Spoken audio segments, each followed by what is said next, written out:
우리 사사기 계속 시리즈 계속 봅니다. 네 번째 말씀인데요. 믿음 없는 두려움, 두려움 없는 믿음이라는 제목으로 사사기 4장 1절부터 24절 말씀, 이 온전한 4장 말씀 우리가 함께 대하도록 하겠습니다. 텍사스 무더위가 찾아온 것 같습니다. 여름이 되면 대부분의 아이들이 물놀이도 가고 저 역시도 아이를 기르는 부모이다 보니까 물놀이 수영장을 자주 가게 됩니다. 저희 가족 역시도 물놀이를 너무나 좋아하는데 가끔 물놀이를 하다 보면 이러한 상황이 초래돼서 저희를 웃게 할 때가 있습니다. 한나라 아이들이 이 물놀이를 하는 가운데 옆에서 다른 아이들이 수영장 그 다이빙에서 이렇게 점프해서 노는 모습을 본 모양입니다. 그래서 한 아이가, 저희 4명이 있는데요. 한 아이가 그걸 보고는 저를 손을 붙잡고는 그 수영장 다이빙으로 이렇게 가서는 이제 자기가 점프를 시도하려고 하는데 생각보다 처음이다 보니까 쉽지 않았던 모양인 거죠. 그래서 제가 수영장 안으로 들어가서 다이빙 내 앞에 말하기를 아빠 여기 있으니까 뛰어봐. 아빠가 잡아줄게. 걱정 안 해도 돼. 아빠 여기 있어. 라고 안심을 시키는데도 불구하고 애가 쉽게 그곳에서 뛰어내리지 못합니다. 분명 아빠가 눈앞에 보여 있는 상황, 아빠의 목소리도 들립니다. 또한 아빠가 눈앞에서 두 팔을 벌리고 기다리고 잡아주겠다라고 말을 하는데도 그 수영장 다이빙 앞에서 이 30분이나 실랑이를 하던 웃지 못한 에피소드를 저는 기억이 납니다. 여러분, 왜 뛰지 못하였을까요? 아이의 눈에는 아빠보다 물이 더 크게 보였던 것이지 않겠습니까? 아빠의 그 아빠가 잡아줄게라는 약속보다는 그 물놀이 수영장의 깊이가 더 크게 두려움으로 다가오지 않았나 모르겠습니다. 어쩌면 아빠의 품보다 혹시나 내가 뛰어났는데 이 물에 빠지지 않을까라는 두려움이 더 크게 느껴질 수도 있었을 듯합니다. 그리고는 아이가 30분 동안 실랑이 하면서 저에게 재차 확인하고 물어보면서 이러한 질문을 합니다. 아빠 진짜 잡아줄 거지? 놓치지 않을 거니? 나 빠지면 어떻게 될 거야? 그런데 여러분, 이 모습에 우리의 모습과 비교해 봤을 때 우리의 믿음의 모습과 너무나 닮아 있는 것을 우리가 발견하게 됩니다. 여러분, 하나님께서는 말씀하십니다. 내가 너와 함께 하겠다. 내가 너를 붙들어 주겠다. 또한 내가 반드시 너에게 승리를 주겠다라는 그 말씀. 막상 순종을 앞에 두고 우리는 두려움 앞에 주저하는 이 아이처럼 계속해서 하나님께 묻고 있지는 않습니까? 하나님 정말입니까? 하나님 진짜 나와 함께 하시는 게 맞습니까? 하나님 나에게 이 승리를 가져다 주시는 것이 맞습니까? 라고 말합니다. 순종의 자리 앞에서 우리는 하나님에게 조건을 던질 때가 너무나 많습니다. 하나님 상황이 조금 나아지면 제가 안전하면 내가 하겠습니다. 하나님 누군가 같이 가주면 내가 좀 더 힘이 나지 않겠습니까? 하나님 실패하지 않을 확신이 생기면 제가 움직이겠습니다. 제가 감당할 수 있을 만큼 보여주시면 제가 순종하겠습니다. 라고 말합니다. 여러분들 겉으로 이 신중한 모습 그리고 하나님께 되묻는 모습이 어쩌면 이것이 믿음의 모습이라고 말할 수도 있겠지만 때때로 이것은 우리의 신중함이 아닌 하나님의 약속보다 두려움을 더 크게 보는 마음일 수 있다는 것이지요. 우리가 하나님을 모르는 것이 아닙니다. 하나님의 약속을 듣지 못한 것이 아님에도 불구하고 이 두려움이 하나님의 약속보다 하나님보다 더 커져서 순종을 마치 조건부로 만들어버리는 그것이 바로 믿음 없는 두려움의 모습이라는 것입니다. 나는 하나님의 약속보다 두려움을 더 크게 보고 있는가? 아니면 두려움보다 하나님을 더 크게 보고 있는가? 믿음은 두려움이 전혀 없는 상태를 나타낸 것이 아니라 대신에 믿음은 두려움보다 하나님을 크게 보는 것을 의미합니다. 오늘 우리가 함께 대한 본문의 말씀, 사사기 4장 말씀은 또 다른 사사인 바락이 등장합니다. 이 바락 사사는 역시도 그 갈림길 앞에, 그 질문 앞에 서 있는데요. 하나님은 승리를 약속하셨지만 이 바락은 하나님의 약속보다 시스라의 철병거 900대를 더 크게 보았던 것 같습니다. 그래서 그는 순종하지 않는 것이 아니었지만 즉각적인 순종보다는 그 조건을 내걸며 하나님 앞으로 나아갑니다. 그런데 여러분, 이것은 바락 그 사사의 이야기뿐만 아니라 어쩌면 우리가 믿음의 갈림길 앞에서 순종의 자리 앞에서 하나님 부르심 앞에 같은 갈림길에 서 있을 때가 너무나 많다라는 것이지요. 하나는 믿음 없는 두려움 앞에선 우리의 모습이고요. 또 다른 하나는 두려움 없는 믿음의 길입니다. 믿음 없는 두려움, 두려움 없는 믿음. 오늘 사사기 4장 말씀을 우리가 대하면서 사사기 네 번째 이야기를 통하여서 하나님의 약속 앞에 조건을 내세운 믿음 없는 두려움과 하나님의 승리에 참여하는 그런 복을 누리는 두려움 없는 믿음, 이 두 가지를 가지고 여러분과 함께 말씀을 살펴보았으면 좋겠습니다. 첫째로 우리 한번 받아해 봅시다. 믿음 없는 두려움은 순종을 조건부로 만든다. 오늘 말씀 첫 시작인 1절 말씀이 이스라엘 백성들은 다시 하나님 목전에 악을 행하였다라고 말합니다. 1절 말씀에 에웃의 주군이 이스라엘 자손이 또 하나님의 목전에 악을 행하며 라고 말합니다. 여러분들 이 말씀을 읽어보시면 그 결과 하나님은 그들을 가나안 왕 야빈의 손에 넘기시고 압제를 당하게 하시죠. 가나안 땅, 가나안 왕 야빈, 그와 함께한 군대 장관인 시스라, 그에게는 철병거 900대라는 인간적으로 눈으로 볼 때에 이스라엘이 감당하기 어려운 현실 가운데 놓이게 됩니다. 그때에 하나님은 이 여선지자 드보라를 통하여서 발락에게 말씀하시는데 6절과 7절 말씀에 이렇게 말씀하시는 것을 우리가 보게 됩니다. 한번 보실까요? 6절과 7절 말씀입니다. 드보라가 사람을 보내어 아비노함의 아들 바락을 납달리 게스다에서 불러다가 그에게 이르되 이스라엘의 하나님 여호와께서 이같이 명령하지 아니하셨느냐. 너는 납달리 자손과 스불론 자손 10,000명을 거느리고 다볼 산으로 가라. 7절 말씀에 내가 야빈의 군대 장관 시스라와 그의 병거들과 그의 무리를 기송강으로 이끌어 내게 이르게 하고 그를 내 손에 넘겨주리라 하셨느니라 라고 말씀합니다. 오늘 6절과 7절 말씀에 우리가 본다면 우리가 주목해야 할 부분이 바로 하나님의 약속이 분명히 아주 정확하게 명령하시고 그 바락에게 말씀하시고 약속하시고 있다라는 말씀이죠. 첫 번째로는 하나님의 명령이 이렇게 말씀합니다. 너는 다볼 산으로 가라라고 말씀하고 있다는 것이죠.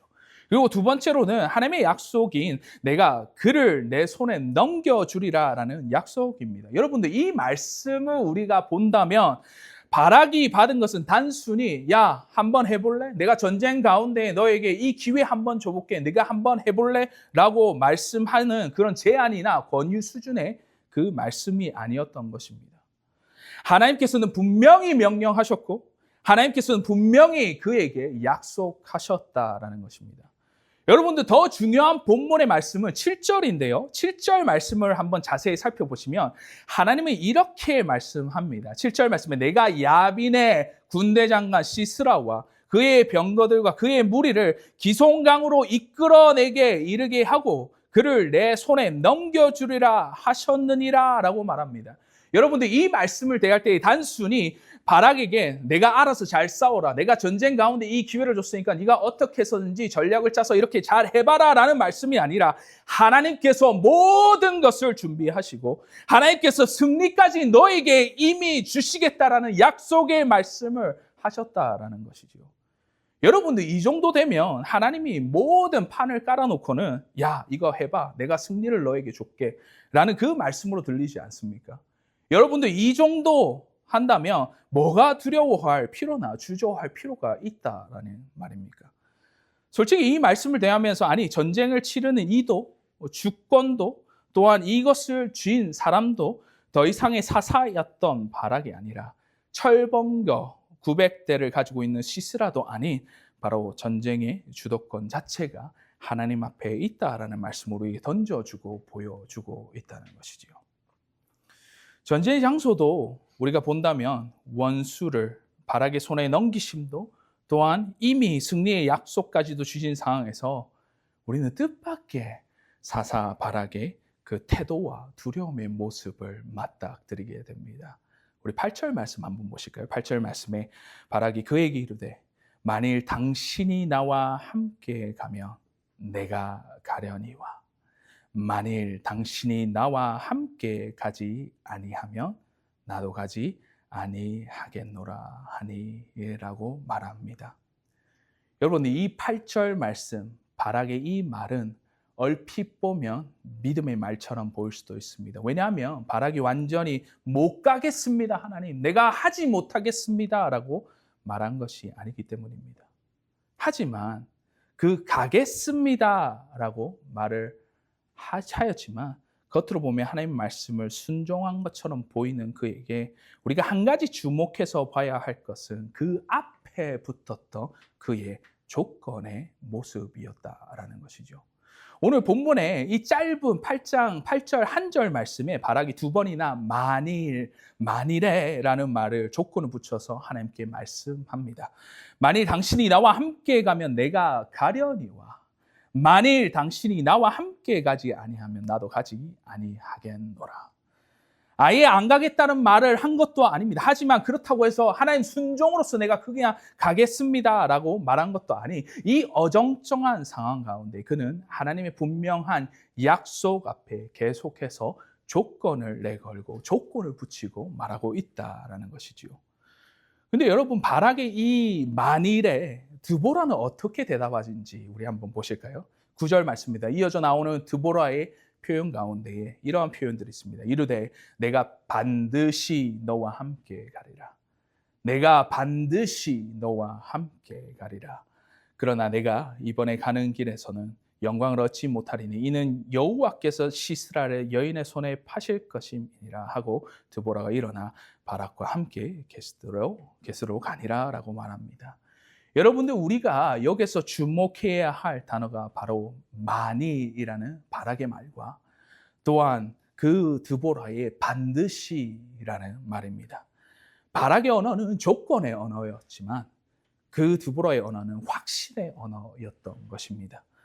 바락의 말에는 두려움이 가득차 있는, 그 두려움이 담겨 있는 말이었지만 드보라의 말에는 그 하나님의 약속을 붙드는 믿음이 담겨 있었다라는 것입니다. 사랑하는 성도 여러분, 이 차이가 무엇일까요? 두려움에 항상 떨면서 만일이라는 조건과 여러분들 하나님의 약속 앞에 반드시라는 그 두 가지의 모습이 있다라는 것입니다. 만일 실패하면 어떡하지? 만일 사람들이 반응하면 어떡하지? 만일 재정이 부족하면 어떡하지? 내가 감당하지 못하면 만일에 어떡하지? 라는 그 만일이라는 그 조건의 순종과 하나님께서 말씀하셨고 반드시 이루어질 것이고 하나님께서 부르셨다면 반드시 함께 하실 것이다. 하나님께서 시작하셨다면 반드시 길을 열어주실 것이고 반드시 승리케 하리라 라는 그 드보라의 반드시와 그 말 가운데에 여러분들의 태도는 무엇입니까? 이것이 바로 믿음 없는 두려움과 두려움 없는 믿음의 차이라는 것이지요. 그리고 드보라는 거기서 끝나지 않습니다. 바락의 조건을 내세운 결과가 무엇인지도 말씀하시는데 9절 말씀에 한번 다시 본다면 이르되 내가 반드시 너와 함께 가리라. 그러나 내가 이번에 가는 길에서는 영광을 얻지 못하리니라고 말합니다. 여러분, 이후에 나오는 이 사사기 내러티브로 보시면 바락의 이야기, 그 바락은 결국에 전쟁에 참여하게 됩니다. 그 승리의 영광은 하지만 그에게 돌아가지 못하는 장면을 우리가 보게 됩니다. 왜냐하면 믿음 없는 두려움은 단지 순종을 늦추는 것으로 끝나지 않기 때문인데요. 믿음 없는 두려움은 하나님께서 주시려는 그 영광조차도 그 복조차도 놓치게 되는 결과를 우리가 보게 된다는 것이지요. 이것이 바로 믿음 없는 두려움입니다. 믿음 없는 두려움은 하나님의 약속 앞에서도 순종을 온전히 지키지 못하고 순종을 그저 조건부로 만드는 그 비참한 결과를 만들게 됐다라는 것이죠. 저도 목회를 하면서 하나님 앞에서 이런저런 조건부적인 태도로 보일 때가 너무나 많았습니다. 제가 예전에 20대 때에 사역했던, 그리고 지금도 하고 있는 유나이티드 월십이라는 선교단체에 제가 대표로 있을 때요. 사역 한 10년 차가 되었을 때 뜻밖의 이 존 브라운 유니버시티라는 이 대학교와 파트너십을 맺어서 저희 여름 캠프를 하게 되었습니다. 제가 그 당시만 하더라도 저희 캠프 사이즈가 중남부 지역에 한 6개 주에서 한 40개에서 50개 되는 이런 작은 교회들이 연합해서 모이는 그런 대상이다 보니까 실제적으로 사람들이 이렇게 모여서 하는 캠프의 규모도 굉장히 컸는데요. 그 당시에 제가 나이 30살밖에 안 됐었던 그 나이다 보니까 굉장히 그것이 부담으로 다가오게 되었습니다. 자, 이 캠프를 준비하는 가운데 그 캠프를 또한 앞둔 상황 가운데에 함께했던 스텝 멤버와 저희 같이 사역했던 동역했던 목회자들을 불러서 우리 함께 기도회를 가지고 하였는데요. 제가 기도회 인도를 하면서 제 마음속에 드는 생각이 이거 잘 감당할 수 있을까? 라는 생각이 자꾸 제 머릿속에 떠나지 않고 맴도는 것입니다. 그래서 제 기도가 마치 선포하고 이 말씀에 대해서 확언하고 또 그 가운데 하나님께서 이 모든 것을 준비해 주셨다라는 그 말씀보다는 기도가 장황해지고 주절주절 조건부 기도가 되기 시작했다라는 것이지요. 제가 기도를 합니다. 하나님, 이 사역을 일으켜주셔서 너무나 감사한데 근데요, 그래도 등록 인원수가 좀 모여야 되지 않겠습니까? 몇 월 며칠까지 하나님 이거 등록 숫자 보고 우리가 결정하면 어떻겠습니까? 하나님, 이 사역이 너무 귀한 것도 알고 하나님께서 이 모든 것을 준비해 주셨다는 것도 알겠는데요. 근데요, 재정이 확보가 되지 않아서 언제쯤 헌금이 이만큼 들어오면 제가 그것을 사인으로 알고 하나님 이거 더 준비하고 하면 안 되겠습니까? 라고 말합니다. 사실 기도를 하면서도 상당히 하나님의 사인을 구하고 신중해 보이는 것처럼 보이지만 이는 단순히 준비의 문제를 넘어서 제 안에 두려움이 제 안에 가득한 근데요가 조건부정의 기도로서 나를 이끌어가고 있었다라는 것이죠. 하나님께서 원하시는 것은 방향을 몰라서 우리가 멈춰선 것이 아닙니다. 내가 할 일을 전혀 몰라서 기다린 것도 아니었습니다.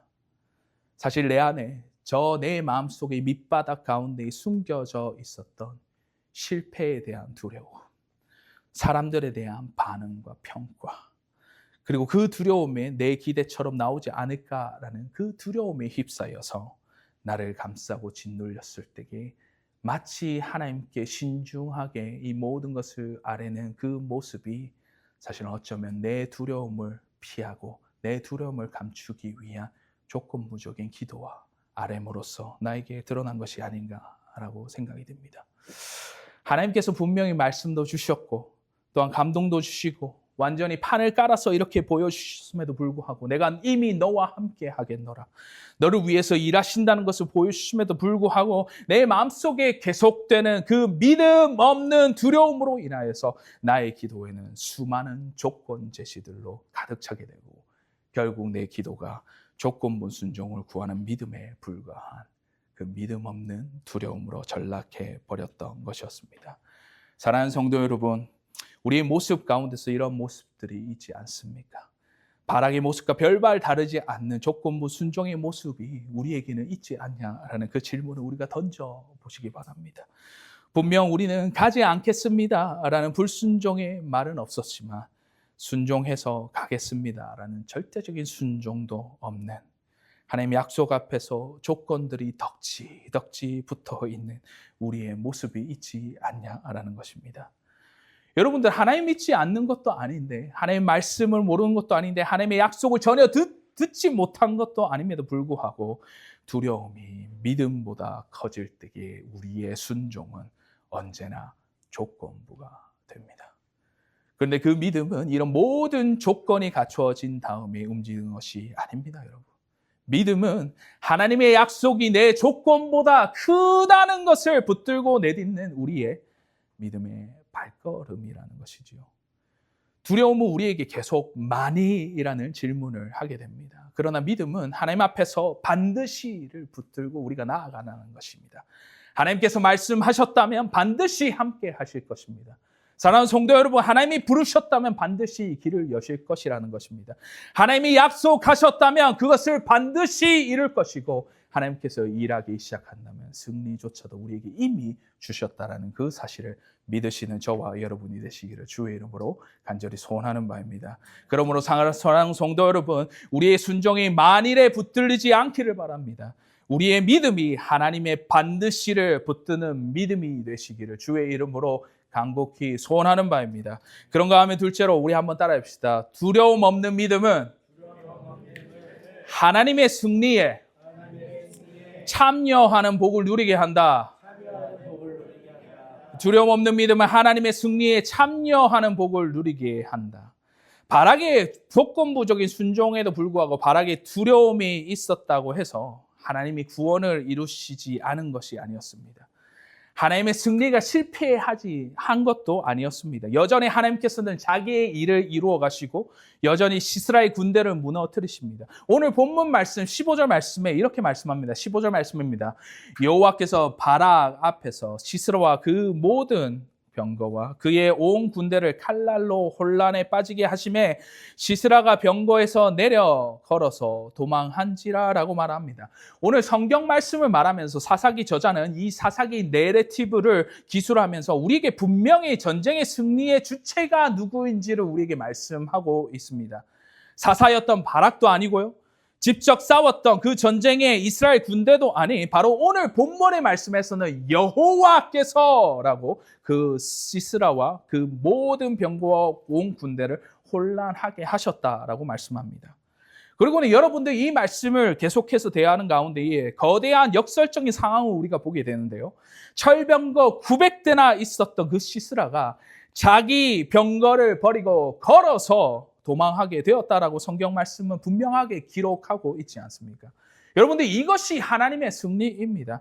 하나님께서 일하기 시작하신다면 우리가 그토록 두려워했던 것이 아무것도 아닌 것으로 드러나는 이 역설. 그 역설 가운데에 16절 말씀에는 이렇게 계속해서 말씀을 이어갑니다. 16절 말씀에 바락은 그 병거들과 군대를 추격하여 하로셋 학고임에 이르니 시스라의 온 군대가 다 칼에 엎드러졌고 한 사람도 남은 자가 없었더라라고 말합니다. 사랑하는 성도 여러분, 여기까지 본다면 마치 바락이 승리한 것처럼 보일 수 있습니다. 바락이 군대를 이끌어 내려갔고 시스라의 군대가 무너졌습니다. 그런데 오늘 본문에서는 그 어디에도 이 바락이 승리의 주도권을 쥐었다라고 말하고 있지 않다라는 것이죠. 오히려 여호와께서, 우리 하나님 여호와께서 이 시스라의 군대를 무너뜨리셨다라고 강조하면서 바락은 그 승리가 그의 앞에 있었음에도 불구하고 그 승리의 주체는 하나님 여호와였다라는 그 말씀을 강조해서 오늘 성경 본문의 저자는 말하고 있다라는 것이죠. 여기서 우리는 이러한 질문을 할 수 있을 것입니다. 분명히 하나님께서 이스라엘을 구원하셨고 시스라의 군대를 무너뜨리셨는데 그렇다면 이 승리의 영광은 누구에게로 돌아갔겠느냐라는 것입니다. 오늘 성경에서 전쟁을 진두지휘했던 사사 바락에게는 그것을 돌리고 있지 않고요. 이어져 나오는 17절 말씀을 읽어보시면 엉뚱한 사람에게 이 영광이 돌아간다라고 말씀합니다. 우리 계속해서 한번 읽어보실까요? 17절 말씀에 시스라가 걸어서 도망하여 겐 사람 헤벨의 아내 야엘의 장막에 이르렀으니 이는 하솔 왕 야빈과 겐 사람 헤벨의 집 사이에는 화평이 있었습니다. 오늘 성경에서 시스라는 야엘의 장막을 안전한 곳이라고 생각했습니다. 왜냐하면 그 당시에 야빈과 헤벨의 집 사이에 화평이 있었다라고 말합니다. 시스라의 입장에서는 그곳이 마치 자신의 전쟁에서 피난처로 여겨졌을 것입니다. 하지만 하나님은 바로 그곳에서 전혀 예상하지 못한 방식으로 일하기 시작하시는데 전쟁터가 아닌 바로 장막 안에서 장군의 칼이 아닌 바로 여인의 손에 들린 말뚝과 방마귀를 통하여서 시스라의 마지막을 준비하시고 계셨던 것이었습니다. 18절부터 21절 말씀 제가 읽지는 않겠지만 야엘은 시스라의 장막 안으로 들이고 그를 덮어주고 우유를 마시게 합니다. 그리고 시스라가 깊이 잠들었을 때에 이 여인이었던 야엘은 장막 말뚝과 방마귀를 가지고 이렇게 하였다라고 말씀하시는데 21절 말씀에 말하기로 그가 깊이 잠드니 헤벨의 아내 야엘이 장막 말뚝을 가지고 손에 방망이를 들고 그에게로 가만히 가서 말뚝을 그의 관자놀이에 박음에 말뚝이 꿰뚫고 땅에 박히니 그가 기절하여 죽으니라 라고 말씀합니다. 여러분들 이 말씀을 사실은 굉장히 강렬하고 폭력적인 장면을 여과 없이 그대로 드러내고 있습니다. 그런데 설교에서 우리가 주목해야 할 부분은 이 야엘의 폭력적인 방식 자체에 있는 것이 아니라 바로 핵심은 하나님의 승리의 영광이 누구에게로 돌아갔냐라는 것입니다. 바락은 시스라를 추격하여 왔었고요. 근데 시스라를 죽인 사람은 바락이 아닌 바로 야엘이었다라는 것이죠. 22절 말씀에 바락이 시스라를 추격할 때 야엘이 나가서 그를 맞아 그에게 이르되 오라 내가 내게 찾는 사람을 내게 보이리라 하며 바락이 그에게 들어가 보니 시스라가 죽어 누웠고 말뚝은 구의 관자놀이에 박혔더라라고 말합니다. 여러분들 이 장면을 얼마나 아이러니합니까? 시스라를 잡으러 왔던 바락, 그를 쫓아왔던 바락. 그런데 이 전쟁과 전혀 무관했던 그 엉뚱한 사람이었던 야엘이 이렇게 말합니다. 오라, 내가 찾는 사람을 내게 보이리라. 바락이 그 장막으로 들어가서 봅니다. 어떻게 되었습니까? 시스라는 이미 죽어 누워 있었고 바락이 잡아야 했던 사람은 이미 죽어 있었던 상태였습니다. 바락은 얻어야 했던 승리의 영광이 이미 엉뚱한 다른 사람이었던 야엘에게 돌아가 버린 것으로서 이 내러티브는 막을 내리고 있습니다. 결국 바락은 승리의 현장에 있었지만 승리의 영광을 붙들지 못하였습니다. 그는 전쟁을 참여하기는 했지만 하나님께서 주시려는 그 영광은 엉뚱한 사람이었던 야엘에게 돌아갔다는 것이죠. 이것이 앞서 드보라가 9절 말씀에 예언했던 그 말씀대로 이루어지는데 이르되 내가 반드시 너와 함께 가리라. 그러나 내가 이번에 가는 길에는 영광을 얻지 못하리니 이는 여호와께서 시스라를 여인의 손에 파실 것임이라 하고 드보라가 일어나 바락과 함께 게데스로 가니라 라고 말씀합니다. 사랑하는 성도 여러분, 이 내러티브에 주권자 되시고 주인공 되시는 하나님의 말씀이 그대로 이루어졌습니다. 바락은 조건부에 순종을 했습니다. 그리고 그 결과 승리 자체를 보았지만 승리의 영광이 그에게 오지 않았다라고 성경 말씀은 말씀합니다. 하나님은 바락의 두려움에도 불구하고 자기 백성을 구원하셨습니다. 그러나 바락은 믿음 없는 두려움 때문에 그 승리에 참여하는 영광의 복을 그가 누리지 못하였다라는 것이죠. 사랑하는 성도 여러분, 이것이 우리에게 주는 중요한 핵심적인 메시지입니다. 하나님은 때때로 우리들의 두려움 때문에 멈추시는 분이 아니시고요. 하나님은 우리의 연약함 때문에 실패하시는 분도 아니라는 것입니다. 하나님은 반드시 자기 일을 이루어 가시는 분이십니다. 그러나 문제는 우리가 이 앞서서 이 말씀을 대하는 가운데에 내가 그 하나님의 일에 믿음으로 참여하고 있는가? 아니면 두려움 때문에 그 영광을 놓치고 있느냐라는 그 갈림길 앞에, 그 질문 앞에 우리가 서 있다라는 것이지요. 여러분이 이 말씀을 대하면서 도대체 어쩌면 하나님께서 원하시는 사람은 단순히 능력이 많은 사람, 일 잘하는 사람, 아니면 모든 면에서 완벽하게 모든 것을 준비한 사람이 아닌 바로 믿음으로 하나님의 일에 참여하는 사람일 것입니다. 두려움 없는 믿음은 두려움이 전혀 없는 상태가 아니라는 것을 말씀드리지 않았습니까, 여러분? 두려움 없는 믿음은 두려움보다 하나님을 더 크게 보고 하나님의 약속을 붙들고 한 걸음 나아가는 그 말씀, 그 우리의 태도, 그 말씀을 받는 우리 가운데에 두려움 없는 믿음은 하나님의 승리에 참여하는 복을 누리는 사람이라는 것을 우리는 기억해야 될 것입니다. 두려움 없는 믿음은 하나님이 이끄시는 그 승리를 구경한 자리에 머물지 않고 그 승리를 참여하는 복으로 우리를 이끌어갑니다. 이 사실을 믿고 나아가시며 그저 두려움 때문에 그 믿음의 참여를 주저하는 분들이 여기 계시다면 그 모든 것을 내려놓고 더 크신 하나님을 바라보고 나아가시고 그 하나님께서 하시는 일에 참여하시는 복을 누리시는 저와 여러분이 되시기를 주의 이름으로 간절히 소원하는 바입니다. 사랑하는 성도 여러분, 오늘 사사기 4장 말씀을 통해서 두 가지 모습을 보았습니다. 첫째로 믿음 없는 두려움의 모습과 또 하나는 두려움 없는 믿음의 모습입니다. 바락은 하나님의 말씀을 들었습니다. 또한 하나님께서 분명히 그에게 말씀하셨습니다. 내가 시스라를 내 손에 넘겨주리라. 그러나 바락은 하나님의 약속 앞에서 만일이라는 조건부 순종을 그가 하였다라는 것이지요. 만일 당신이 나와 함께 가면 내가 가겠나이다. 만일 당신이 함께 가지 아니하면 나가 가지 않겠나이다. 이것이 믿음 없는 두려움의 모습입니다.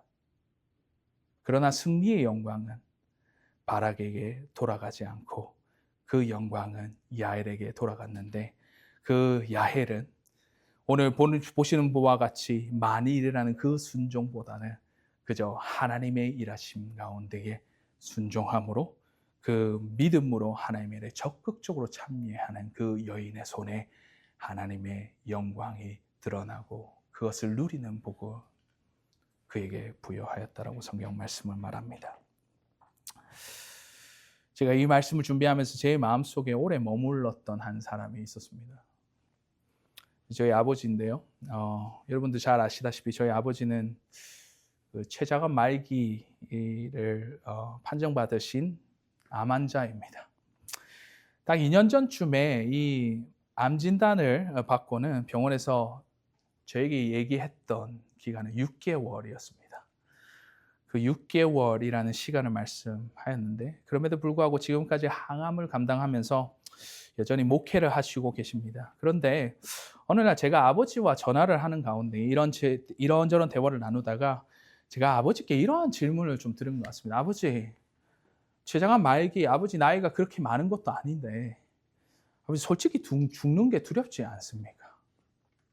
그 죽음 앞에 선 한 사람의 마음, 사실 저는 감당조차도 못하고 상상하지도 못하는 가운데 아버지께 그 질문을 사실은 솔직하게 드려봤어요. 아버지, 솔직히 그 두려움 두렵지 않습니까? 그때 아버지가 제 질문을 피하시지 않고는 아주 솔직하게 이렇게 말씀하시는 것이 아니겠습니까? 보윤아, 솔직히 나도 두렵다. 두렵지. 근데 나는 그 두려움보다 하나님이 더 크시다는 것을 믿는다. 그리고 이어져 말씀하시는 바가 무엇이냐면, 그 죽음의 두려움 앞에 하나님께서 더 크시다는 것을 내가 아는데, 하나님께서 이 마지막 내 인생의 시기 가운데에 나에게 맡긴 일이 있다라고 믿는다. 하나님께서 내게 지금 섬기고 있는 교회를 세우시라고 말씀하셨고, 그 일을 내게 아직까지도 내게 맡기신다면 그 일이 끝나기 전까지는 하나님이 나를 반드시 붙들어 주실 것이다.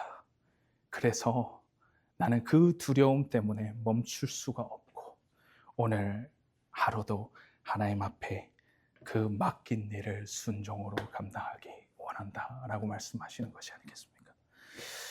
여러분, 그 말이 제 마음속에 오랫동안 머물렀습니다. 아버지에게는 두려움이 없었던 것이 아닙니다. 암이라는 현실이 작았던 것도 아니고요. 그가 맞닥뜨렸던 항암의 고통 역시도 가벼운 것이 아니었습니다. 하지만 아버지는 그 두려움보다는 그 하나님의 부르심을 더 크게 보셨고, 나의 연약함보다는 하나님의 명령을 크게 붙들고 계셨고, 내가 건강 회복되면 주님 섬기겠습니다. 항암 끝나면 내가 하겠습니다. 이 상황이 안정되면 그때 순종하겠습니다. 라는 그 조건을 붙이기보다는 지금 주어진 그 자리에서 하나님께서 맡기신 일을 감당하고 있으시다는 것입니다. 이것이 오늘 본문에 우리에게 말씀하시는 두려움 없는 믿음의 모습이지 않나 생각이 듭니다. 여러분들, 세상 인생을 살아가면서 두려움이 없는 인생이 어디 있겠습니까? 매 순간 우리는 두려움 앞에 서고 우리보다 너무나 큰 세상을 앞에 두고 우리가 나아가게 됩니다. 하지만 두려움보다 하나님을 크게 보는 믿음을 가지시는 저와 여러분이 되시기를 주의 이름으로 간절히 소원하는 바입니다. 조건보다는 하나님의 말씀을 더 크게 붙드는 그 믿음, 그것이 바로 두려움 없는 믿음의 우리의 모습이라는 것이지요. 사랑하는 성도 여러분, 하나님께서는 반드시 승리하십니다. 하나님께서는 우리의 두려움 때문에 멈추시는 분이 아니라 그 두려움을 이겨내시고 우리를 그 승리 가운데로 이끄시는 분임을 우리가 기억한다면, 믿음 없는 두려움에 머무는 것보다는 두려움 없는 믿음으로 나아가시며 하나님의 일하신 가운데에 그 참여하는 복과 축복을 누리시는 저와 여러분이 되시기를 지금 이 시간 이때에 주의 이름으로 간절히 소원하고 축원하는 바입니다.